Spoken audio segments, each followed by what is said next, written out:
Hi! Hello! అందరికీ నమస్తే అండి. ఈరోజైతే నేను స్పెషల్ వంటకం మటన్ పలావ్ చేయబోతున్నాను.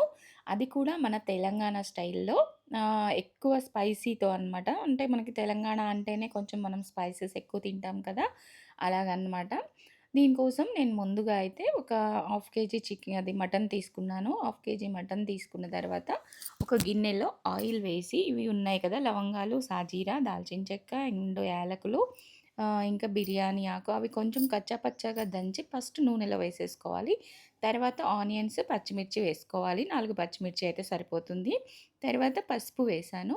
పసుపు వేశాక మనకి మంచి ఫ్లేవర్, పలావ్‌కి ఫ్లేవర్ అంటే మనకి పుదీనా అనమాట. ఫ్రెష్ పుదీనా తీసుకొని మంచిగా మనం వేసుకున్నామంటే చాలా మంచి టేస్ట్ వస్తది. ఇది వేయగానే కూడా మనకి స్మెల్ గుమగుమలాడిపోతదనమాట. ఇంకా అలాగే మనం ఇంట్లో తయారు చేసుకున్న అల్లం వెల్లుల్లి పేస్ట్ కూడా వాడుకుంటే చాలా బావుంటది. బయటది అయితే అంత హెల్తీ కాదు కదా! అది కూడా అంత స్మెల్ ఉండదు. కానీ మనం ఇంట్లో చేసుకుంది అప్పటికప్పుడు చేసుకుంది మాత్రం బావుంటుంది. లేకపోతే ఒక్కసారి మనం చేసి హాఫ్ కేజీ చేసి పెట్టుకొని ఫ్రిడ్జ్‌లో పెట్టుకున్నా కూడా చాలా ఫ్రెష్‌గా ఉంటుంది. అందులో కొంచెం పసుపు, ఉప్పు వేసుకోవాలి. ఇంకా ఇదైతే నేను మటను నానపెట్టాను.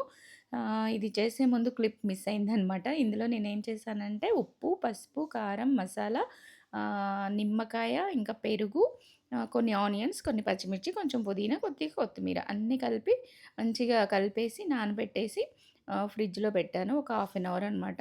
హాఫ్ అన్ అవర్ మంచిగా అన్ని మసాలాలు పట్టేస్తాయి గదా! అప్పుడు మనకి ఫ్లేవర్ బాగా వస్తుంది. మటన్‌కి మొత్తం మసాలా పట్టినంక మనం ముక్క తింటున్నప్పుడు గూడా చాలా జ్యూసీగా ఉంటుందనమాట. అది తర్వాత నేను ఈ తాలింపులో ఈ మటన్‌ని వేసేసాను. మటన్‌ని వేసిన తర్వాత చక్కగా కాసేపు అట్లా వాటర్ బయటకొస్తూ ఉడుకుతుంది కదా!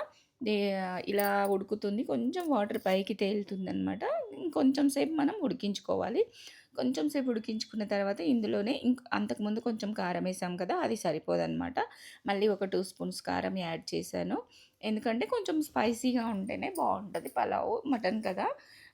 కొంచెం స్మెల్ రాకుండా మనకి ఆ మిరియాల దినుసులు మిరియాలేమి వేయలేదు. ఒక మిరియాల బదులు నేను సాజీర వేశాను కొంచెమంతా. కారం వేసాం గదా! కారం వేసాక కొంచెం సాల్ట్ వేసుకోవాలి. కొంచెం సాల్ట్, కొంచెం మసాలా అనమాట. కొంచెం గరం మసాలా. మటన్ మసాలా ఉంటుంది కదా! అది. గరం మసాలా అంటే ఇదే లవంగాలు, దాల్చిన చెక్క ఇవన్నీ కలిపి మనం పడతాం గదా! అనాస పువ్వు, జాపత్రి ఇవన్నీ కలిపి పౌడర్ చేస్తాం కదా! అదనమాట.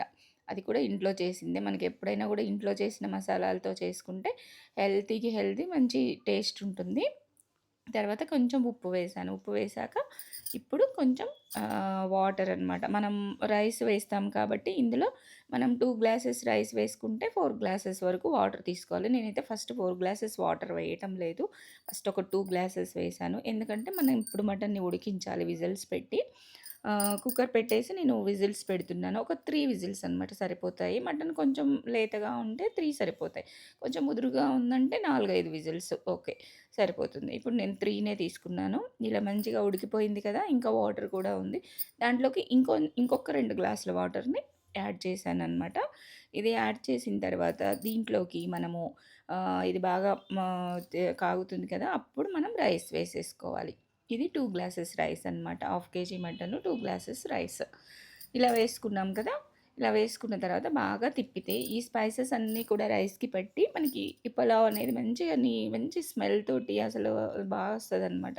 తర్వాత కొంచెం కొత్తిమీర వేసేసాను. చూడండి కొత్తిమీర గూడా వేసేసిన తర్వాత మనకి మొత్తం విజిల్ ఏం పెట్టనవసరం లేదు. కావాలంటే పెట్టుకోవచ్చు. విజిల్ పెట్టకపోయినా గూడా మనకి ఆల్రెడీ మటన్ ఉడికిపోయింది కాబట్టి ఇలా వాటర్‌లో కూడా మెల్లగా ఉడుకుద్దనమాట. ఉడికినప్పుడు ఇలా ఉడికినా కూడా బానే ఉంటుంది. నేనేం విజిల్ పెట్టలేదు. జస్ట్ ఉడికించాను మూత పెట్టేసి. చూసారా ఎంత చక్కగా ఉడికిందో. పీస్ కూడా చాలా మంచిగా ఉడికిపోయిందనమాట మెత్తగా. మనకి మటన్ అంటే మటన్ బిర్యానీలో చేయాలంటే మటన్ ఉడకదనే డౌట్ ఉంటుంది కదా! అట్లాంటి డౌట్ ఏమీ లేదు. మనం 3 విజిల్స్ పెట్టినాం కాబట్టి మటను, బోన్స్ అన్నీ చక్కగా ఉడికిపోయినాయి. చూడండి ఎంత బావుందో. అయితే అసలు మంచి స్మెల్ గుమగుమలాడిపోతుంది. మా ఇంట్లో సండే పలావ్ అనమాట. Sunday special mutton pulao. చాలా టేస్టీగా ఉంది. ఉత్తది కూడా తినేసేయొచ్చనమాట. చూసారుగా పీస్ చూడండి ఎంత చక్కగా ఉడికిపోయిందో. అలాగే మంచిగా ఇట్లా పెట్టేసుకొని, ఆనియన్స్ పెట్టుకొని, లెమన్ వేసుకొని తింటే అబ్బా! ఎంత ఆ టేస్టే అద్భుతం. ఆ టేస్ట్‌ని మనం ఆస్వాదించాలి. ఎప్పుడైనా మనం ఫుడ్‌ని తింటున్నప్పుడు దాంట్లోని టేస్ట్ అంతా గూడా ఆస్వాదించాలి. అప్పుడే మనకి ఆ ఫుడ్ తిన్న ఫీలింగ్ వస్తుందనమాట. చూసారు కదా! ఇదే అండి. నేనైతే ఈ పద్ధతిలో పలావ్ చేశాను. మీకు కూడా నచ్చితే చేసుకోండి. చాలా బావుంటుంది. ఆహ్, ఎలా చేసిన తర్వాత ఎలా ఉందో కామెంట్ చేయండి తప్పకుండా. చాలా బావుంటదండి మనకి. హైదరాబాద్ బిర్యానీ కన్నా గూడా చాలా టేస్ట్ ఉంది. నేను పక్కన మళ్ళీ మటన్ కర్రీ చేశాను. అది కూడా వేసుకున్నాం.